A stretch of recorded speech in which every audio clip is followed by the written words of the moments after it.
Sekarang begini saudara, kalau kita bicara soal tenaga kerja asing, ini sebenarnya juga berkaitan dengan izin.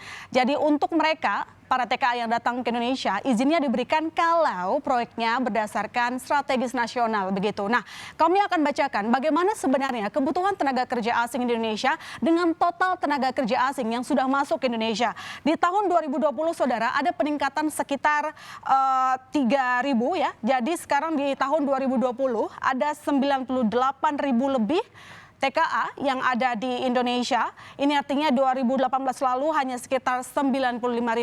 Dan Tiongkok memang menjadi salah satu asal negara TKA yang paling banyak masuk ke dalam negeri, yakni total nilainya 35.781 orang, sesuai dengan apa yang Anda lihat di layar kaca Anda. Lalu kemudian ada Jepang, posisi kedua, 12.823 orang. Kemudian ada Korea Selatan, 9.097 orang. Ada India 7.356 dan Malaysia 4.816. Dan saudara yang perlu saya garis bawahi di sini, kalau Tiongkok itu dari total 35.000, ini artinya 36,17% dari total tenaga kerja asing yang ada di Indonesia itu asalnya dari Tiongkok. Tapi begini sih saudara, dengan banyaknya jumlah TKA yang ada di Indonesia dari Tiongkok, ini juga sejalan dengan jumlah investasi mereka yang juga besar di Indonesia, yakni nomor 2 penyumbang terbesar yang ada di Indonesia. Nomor 1 masih Singapura. Nah sekarang kita concern bagaimana sebenarnya sumbangsih tenaga kerja khusus di masalah pertambangan dan juga penggalian. Kami punya datanya lagi-lagi.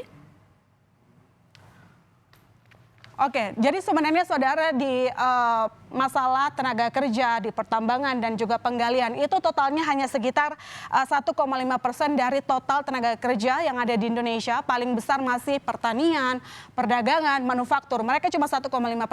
Kita lihat satu persatu. Jadi di bulan Februari tenaga kerja pertambangan dan penggalian itu hanya 1,36 juta. Sementara kalau di Agustus 2017 itu naik sedikit 1,39 juta. Lalu kemudian kalau kita lihat di Februari 2018 1,38 juta, kemudian Agustus paling naik memang 1,45 juta dan 1,37 juta pada Februari 2019. Namun begini saudara, ini kan kita bicara soal total mereka datang dari tenaga kerja gitu ya di bagian pertambangan dan penggalian. Nah ini ada yang menyebutkan bahwa tenaga kerja asing yang datang ke Indonesia itu memang harus kita butuhkan, apalagi sesuai dengan kebutuhan yang ada. Nah, berikut ada pernyataan yang mengatakan hal demikian.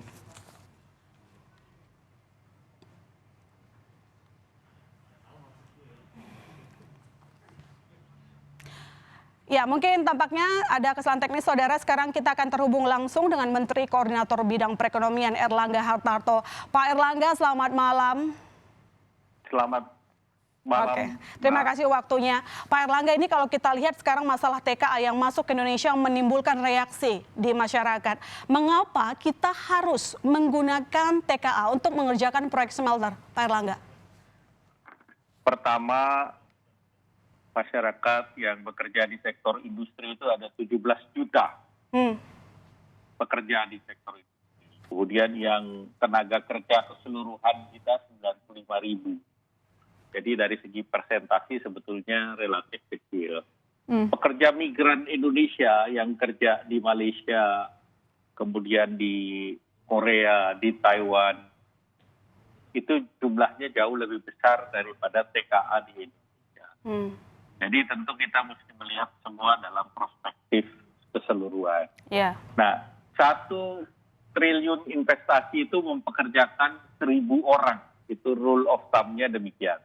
Nah, Indonesia mempunyai program strategis nasional kira-kira sekarang sekitar 1.400 triliun, di mana tentu dari 1.400 triliun itu diharapkan bisa mempekerjakan sekitar 1,4 juta. Nah, itu proyek strategis nasional sampai tahun 2024 nanti. Nah, kalau misalnya kita bicara pekerja di sektor tambang ini capital intensif. Jadi mungkin teman-teman dari Kompas itu kalau mengatakan yang bekerja di sektor tambang itu mungkin agak kurang tepat. Karena yang kerja di tambang itu seluruhnya menggunakan alat-alat berat. Nah, mereka yang banyak itu sektornya adalah industrinya itu sendiri.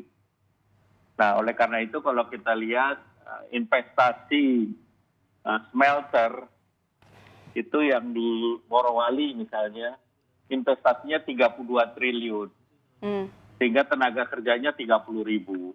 Nah, pada saat saya Menteri Perindustrian, kita membangun sekolah politeknik, tahap awal itu 100 yang diterima, pendaftarnya itu lebih dari 15 kali.